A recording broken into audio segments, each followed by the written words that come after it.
Good evening, everybody.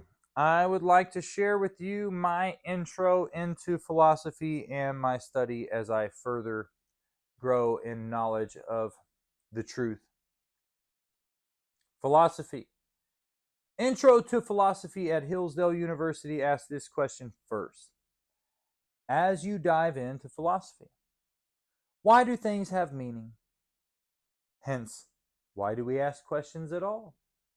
Some of these questions might make people feel a little uncomfortable, but this is what faces you when you seek truth.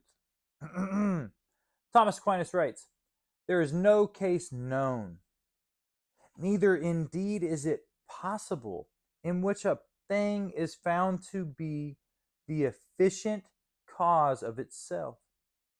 For so it would be prior to itself, which would be impossible. Now, in efficient causes, it is not possible to go on to infinity. Therefore, it is necessary to admit a first efficient cause, to which everyone gives the name of God." Paul said that we look around by the invisible attributes around us, we can see his divine power ever since the beginning of creation, that no one has any excuse.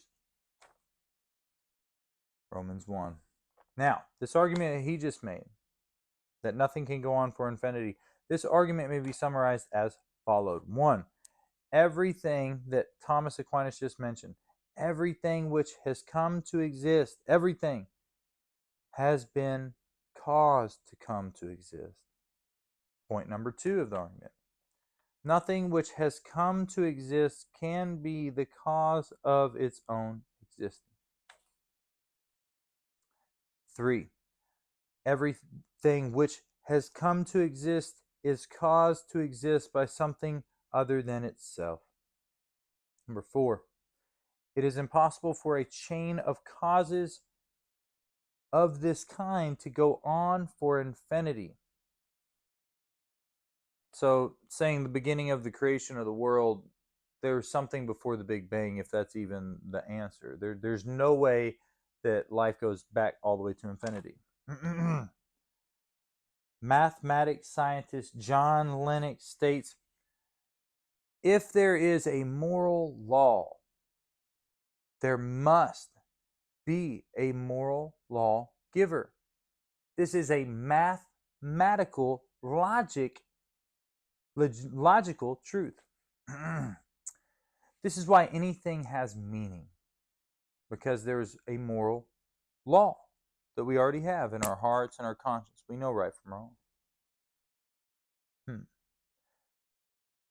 The love you feel for your child is a gift, a miracle, even the ones that you love for your loved ones.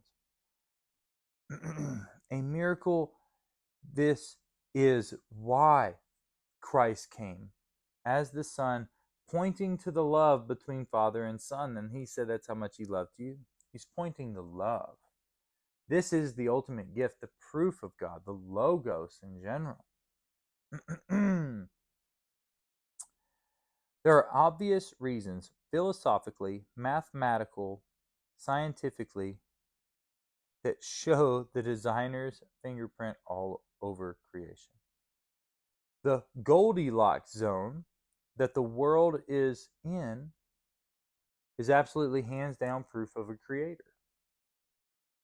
What I mean is, if the sun was any further or any closer, it would mess everything up. And if the moon was any closer, any further, it would mess everything up.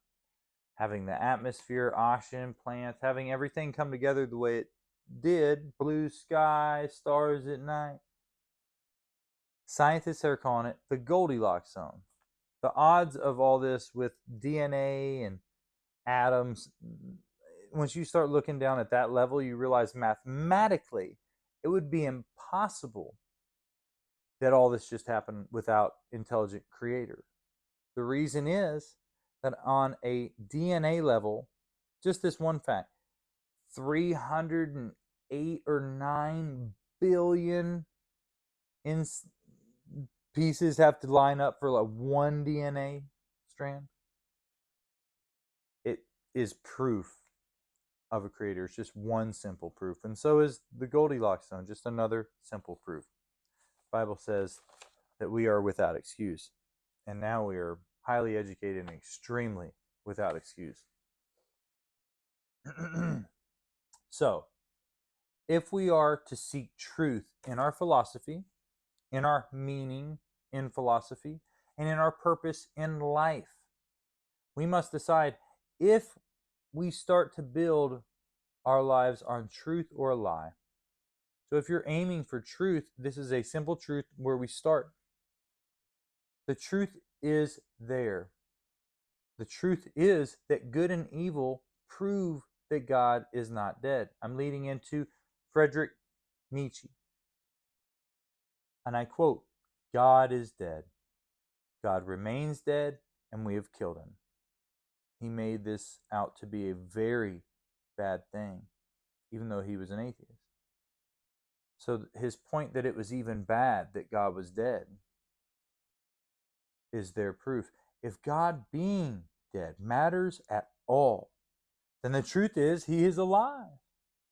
For if him being dead mattered, it would prove.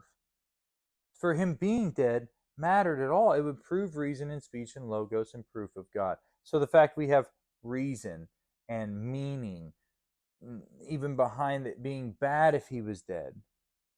Well, why? Why, if the 10 Commandments are just 10 Commandments and a good moral law, and there's not someone on the other side, why in our heart and our soul do we know it's wrong? As I go on, C.S. Lewis explains this very same thing in his quote here. He says, if nothing mattered, we would have never figured out that nothing mattered. So the fact that things matter proves a divine being that gives us this moral compass. If, then, he is real God, who is he? C.S. Lewis came to Christ. One thing Christ wasn't was just a good moral teacher. No way. He predicted his death and resurrection 3 times. And when he quoted Daniel, the Pharisees picked up stuff. They didn't need any more. They were like, it's over. Blasphemy. Blasphemy. You have to understand the claim that Christ made. So, I'll quote Lewis once more on one of his biggest debate and arguments for the truth about this topic. Lewis argued, and you have to decide where he lies in one of these 3. Also known as the Lord, liar, and lunatic argument, aims to challenge the idea that Jesus was a simple, great moral teacher. Moral teacher, not even great. It's just a great teacher, while dismissing his claims of divinity. It forces a choice between the 3 options, as there is no middle ground in Lewis's view. And I personally know Christ. So, is he crazy, like many claimed I was after my encounter with him? Is he a liar, after, like a lot of people said that I was, after I saw my grandfather's obituary show up out of nowhere on my bedside table, and I know it was put there by a guardian angel? Or is he who he said he is? Jesus Christ, the resurrected Son of God, alive in body form at the right hand of the Father. Like I know he is, because the Holy Spirit spoke to me, so I know it's truth. Colossians 2:8, the Apostle Paul writes, be careful that no one takes you captive through philosophy and empty deceits based on human tradition, based on the elements of the world rather than Christ. The truth is a person, guys. This is the foundation on which meaning exists at all. I quote Jordan Peterson at the end of his gospel series. He said, this is the